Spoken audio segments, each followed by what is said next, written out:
방금 전에 발표한 미 국방부 장관 기밀 문건 유출 심각하게 받아들여서 이렇게 언급하고 있습니다. 계속해서 조사하고 문건 유출의 출처와 범위를 찾아낼 때까지 샅샅이 살피겠다. 이렇게 지금 발언했습니다. 방금 전. 이미 그 전에 존 커버 미 NSC 전략조정관 이 사안을 매우 심각하게 받아들이고 있다. 변명의 여지가 없다라고 문건의 유출 사실을 인정했습니다. 그리고 미 국방부 대변인도 마찬가지였고요. 그런데 문제는 우리 대통령실의 안보실 차장의 발언입니다. 상당수가 위조이며 도청은 터무니없는 거짓 의혹, 그리고 미국이 악의를 갖고 도감청을 했다는 정황이 없다라고 발언을 했는데요. 장관님, 외교부 장관. 네. 악의를 갖지 않고 선의로 도청을 하는 경우도 있습니까? 네, 뭐 거기에 대해서는 제가 뭐라고 논평할 입장은 아닌 것 같습니다. 네. 그런데 실질적으로 이게 이제 도청이 이루어졌는지 안 했는지, 만약에 지금 뭐 위조가 됐다 그러면은 미 정보국에서 만든 CIA 정보 보고서가 위조됐다는 얘기인지 혹시 확인해 보셨습니까? 지금 미국 정부 관련 기관에서 사실 확인 중이기 때문에 그 결과가 나오면 한국과 공유할 것으로 이렇게 보고 있습니다.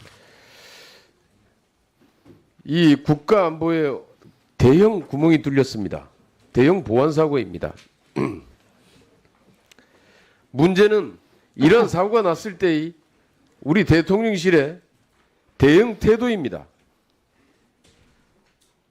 위조됐다.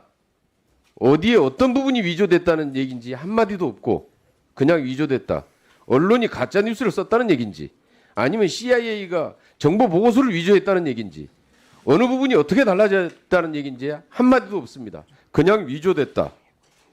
이렇게 얘기하고 악의를 갖고도 감청을 했다는 정황이 없다. 그러면 선의를 갖고 도청을 했다라는 정황은 있는 건가요?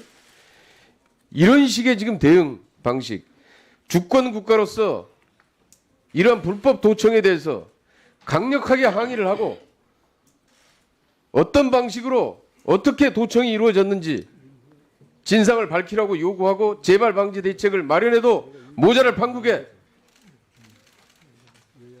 이게 지금 정부의 태도가 이게 뭡니까?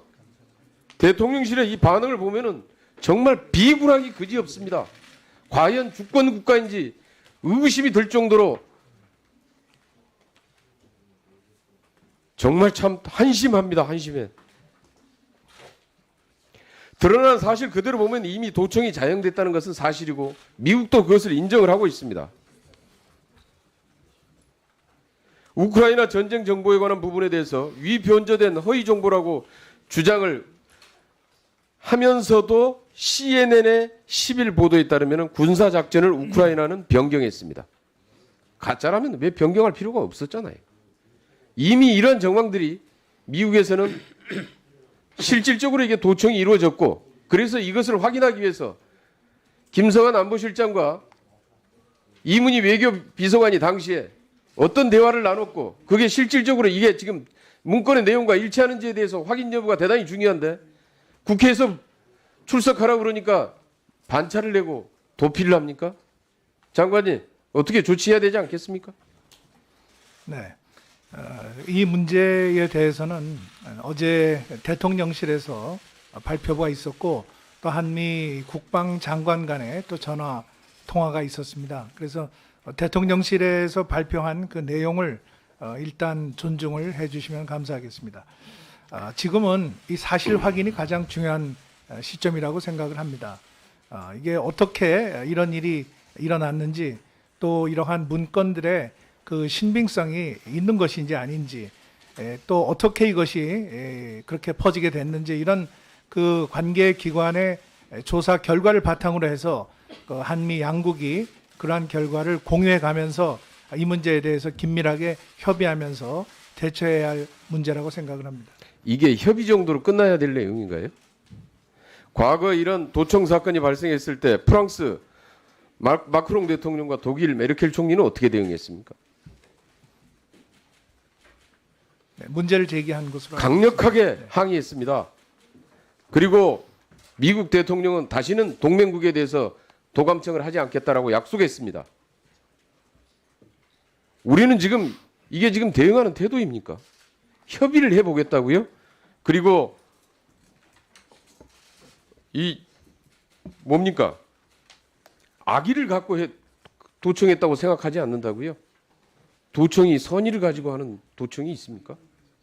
문제는 이걸 과연 지금 한국을 동맹국으로 생각하고 있는 건지 아니면 감시와 도청의 대상으로 보고 있는 건지 우리 입장에서는 강력하게 문제를 제기하고 항의하고 재발 방지 대책을 마련해야 되지 않겠습니까? 아까 말씀하신 대로 미국은 이 문제를 심각성을 가지고 보고 있고 우리 정부와 긴밀하게 소통을 하면서 전적으로 협력해 나가겠다는 그러한 의사를 전해왔습니다. 이 국가안보실 김태호 차장은 전에도 군사기밀 유출 혐의로 유죄를 확정받았습니다. 그리고 확정 판결 2달도 되지 않은 상태에서 윤 대통령이 셀프 사면을 했고 그리고 대통령실에 신원조사도 받지 않고 수행됐어요. 전혀 보안 감각에 보안 사고의 경험과 그 전과를 가지고 있는 사람을 안보실에 그대로 앉혀서 이 대응을 하고 있는 게 지금 맞다고 보십니까? 사실 확인이 이루어지고 또 한미 간에 그러한 결과가 공유가 되면 저희가 필요하다고 판단되는 경우에는 미 측에 합당한 조치를 요구할 계획입니다. 예. 그리고 용산 대통령실 이전할 때도 이미 보안사고의 위험성에 대해서 몇 차례 제기가 됐습니다. 그 옆에 바로 미군 기지가 있고 미군 기지 내 민간 수집 정부 시설 도감청 장치가 있다는 것도 다 알고 있습니다. 그럼에도 불구하고 실질적으로 바로 그 미군 기지 옆으로 아무런 대책도 없이 제대로 된 보안 조치도 없이 이전했음을 이번에 분명히 확인되고 있습니다. 이번에 어떻게 도감청이 이루어졌고 어떤 범위까지 이루어졌는지 그 진상을 밝히고 반드시 이분에 대해서는 재발 방지 대책을 미국에 대해서 강력하게 이번 정상회담에서도 강력하게 요구해 주실 수 있겠죠? 그 용산 대통령 그 시설은 그 아까도 말씀이 있었습니다만은 훨씬 강화된 그런 도감청 방지 시스템을 구축하고 운영 중인 것으로 그렇게 알고 있습니다. 그리고 이러한 그 저희가 사실 확인이 되고 또 그것을 바탕으로 해서 필요하다고 판단되면 미국 측에 합당한 조치를 요구하도록 하겠습니다. 예, 우리 김경호 의원님 수고했습니다. 다음 김석기 위원님 질의해 주시기